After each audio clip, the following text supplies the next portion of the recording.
After math of Covid and NEP, so जो Covid आया और एनईपी भी उसी समय इम्प्लीमेंट हुई, तो पेरेंट्स यूजुअली ये सोचते हैं या ये एक धारणा है सोसाइटी के अंदर कि एनईपी सिर्फ एक कागज़ का टुकड़ा बन के रह गया है, और वो कितना स्कूल्स में इम्प्लीमेंट हो रहा है प्रैक्टिकली, कितना क्लासेस में इम्प्लीमेंट हो रहा है प्रैक्टिकली। जैसे इसमें क्वेश्चन मैं आपसे पूछना चाहूँगा कि 1+1 जैसे 2020 में पढ़ाया जाता था या 2019 में पढ़ाया जाता था, क्या 2026 में भी वैसे ही पढ़ाया जाता है इस क्लासेस में, या पढ़ाने का स्टाइल बिल्कुल चेंज हो गया है एनईपी के आने के बाद?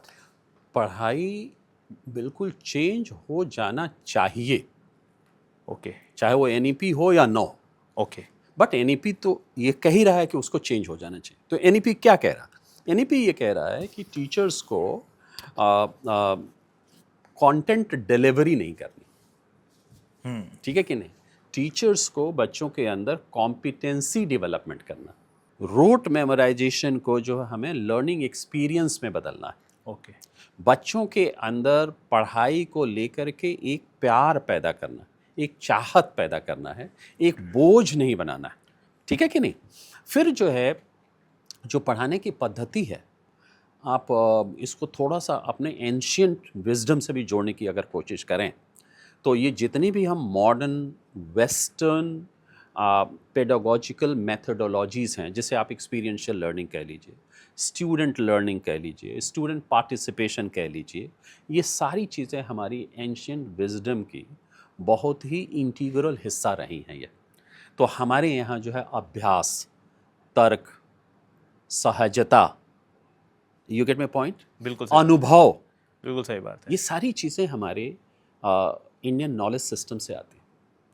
तो हम इस बात पे जोर दे रहे हैं कि एक मीनिंगफुल अभ्यास हो, जिसको कि आज की तारीख में हम जो है ऑटोमेशन कहते हैं, कि हमारे अंदर ऑटोमेसिटी आनी चाहिए, गॉट इट। हमारे अंदर जो है एक फ्लुएंसी आनी चाहिए, जिसको हमारे यहाँ सहजता कहा गया। Got it. Learning by doing, learning by dialogue, dialogic जिसको कहते हैं, तर्क, रीजनिंग। तो ये सारी चीज़ें हम भूल गए। वो इसलिए हम भूल गए कि हमारा जो एजुकेशन का पर्पस है, कहीं ना कहीं वो purpose became subservient to industrial model of schooling. सही बात है। तो इंडस्ट्रियल मॉडल ऑफ स्कूलिंग में ये होता है कि हमें इस चीज़ की ज़रूरत है, तुम इतना करके फटाक से आ जाओ और ये कर लो। सही बात है। तो ये rote memorisation and only the cognitive development and not the development of wisdom, इसमें एक बड़ा गैप आ गया, जिसकी वजह से ये प्रॉब्लम हो गई। समझ गया। अब आपने एनईपी 20 की बात कही, आपने मेरा परिचय पूछा, मैंने बताया नहीं।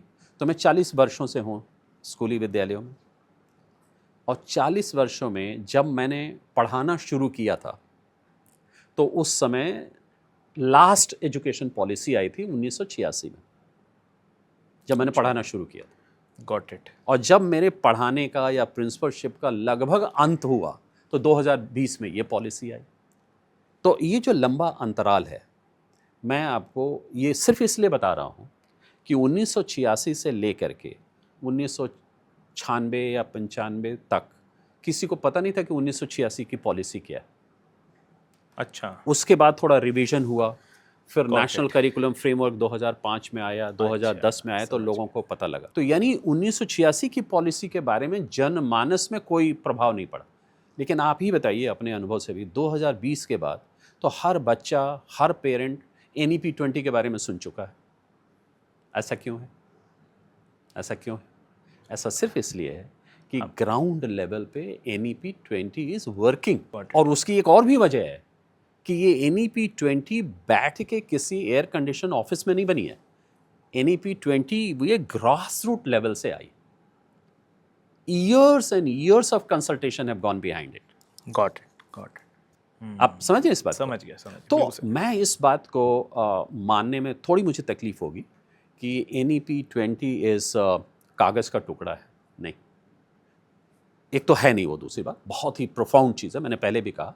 लेकिन एक चीज़ और भी मैं बताना चाहूँगा कि कोई भी अच्छी चीज़ पहले उसको कागज़ पे ही लाना पड़ता है। सही बात है, बिल्कुल सही बात है। आप 150 मंजिला स्टोरी भी पहले तो कागज़ पे ही आएगी ना। सही बात है।